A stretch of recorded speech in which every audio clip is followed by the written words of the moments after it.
Good evening, grade 8. Tonight's video will be 5.6 from our math textbook dealing with equivalent ratios. Let's take a look at the key learnings. So the three things we're going to talk about in this video.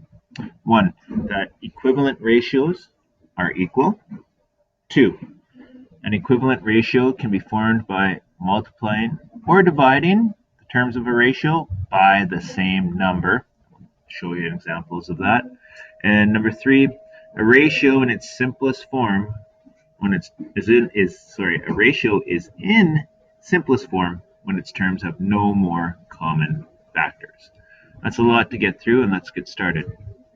So here's our first example. One of my favorite foods out there is pizza. I have two pizzas right here. This box right here represented by letter H, we'll call this pizza H, and these two pizzas here represented by the letter F. So this will be pizza H and pizza F.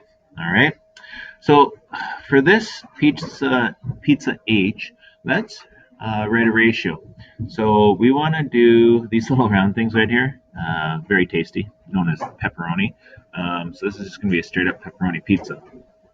We are doing a ratio of pepperoni to pizza. So in this case, there are 3 pepperonis and 1 pizza. So our ratio could look something like this. Pepperoni to pizza, pepperoni colon pizza, which we learned last time. So there's 3 pepperoni colon to how many pizzas? In this case, 1. Now take a look at F over here. In this case, how many pepperoni do we have? 1, 2, 3, 4, 5, 6. So there's 6 pepperoni. 2. How many pizzas? 2. Now, I want you to look at these two different examples here for a second.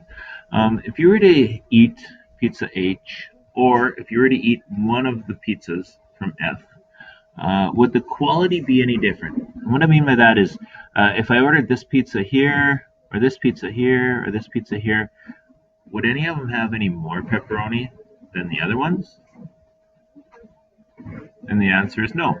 In this case, there's 3 pepperonis for each pizza. And over here, if we divide these pepperonis between the 2 pizzas, each of these pizzas would have 3 as well. That's not very good pizza. I wouldn't pay a lot for that money. But in this scenario, let's go with it. So over here, the ratio of 3 to 1 and 6 to 2, they're equal. How could I change something? Let's go to this next slide. So in H, it was 3 to 1. And in our F example here, it was 6 to 2. Now watch, there's something cool here. We said the pizzas would taste the same in either example, H or F. Well, let's prove it. Take a look. If I multiply this ratio, the left side here, if I multiply it by 2, 3 by 2, I can do that as long as I do it to the right side. Okay, so multiply this side by 2. So 3 times 2 is 6, and 1 times 2 is 2. Hey, what do you notice? They're actually equal, 6 to 2 and 6 to 2. So that's one way of making an equivalent fraction by multiplying. Let's see if there's a different way I can make equivalent fraction by dividing. So in this case, is there any numbers that go into 6 and 2? Any common factors? There is 2. And I want to divide this side by 2. And if I divide the left side by 2, I have to divide the right side by 2. So 6 divided by 2 is 3. And 2 divided by 2 is 1. Hey, check it out. We just made an equivalent fraction by dividing. And over here, we made equivalent fractions by multiplying. And we realized that the pizzas in either example are equal tasting. Okay, so if I go back to my key learnings here, we learned that equivalent ratios are equal. So in this case, both pizzas taste the exact same. And number 2, An equivalent ratio can be formed by multiplying, which we did here in this example when we multiplied 3 to 1 by 2, or we can form equivalent ratios by dividing, which we did in this example right here when we divided by 2. All right, moving on. So let's try this for a sec. Let's practice this. So write 3 ratios equivalent to 2 to 5. So think about that. Pause the video for a second, try it yourself, and then I'll show you how I would do it. Okay. All right. Well, let's see if your equivalent ratios are the same as mine. So 2 to 5. Well, guess what? In this case, I'm just going to start by multiplying by 2. If I do it to the left side, I have to do it to the right side. So 2 times 2 is 4. And 5 times 2 is 10. There's one equivalent ratio. Well, guess what? Let's multiply by 2 again. So in this case, 2 times 4 is 8. And 10 times 2 is 20. But if you notice, this looks like 820.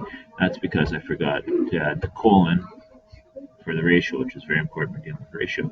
So the instructions were to write 3 ratios that were equivalent. So I've only wrote 2.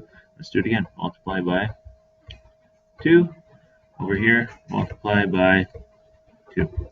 2 times 8, 16. Put my colon because we're dealing with the ratio.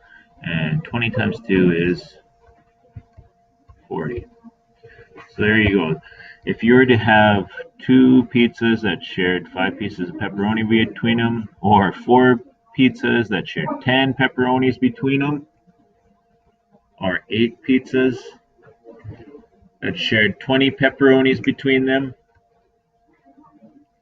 or 16 pizzas that shared 40 pieces of pepperoni, they would all taste the same no matter what pizza you ate from any of these examples here. All right. So let's go here. Write 3 ratios equivalent to 36 to 6. All right.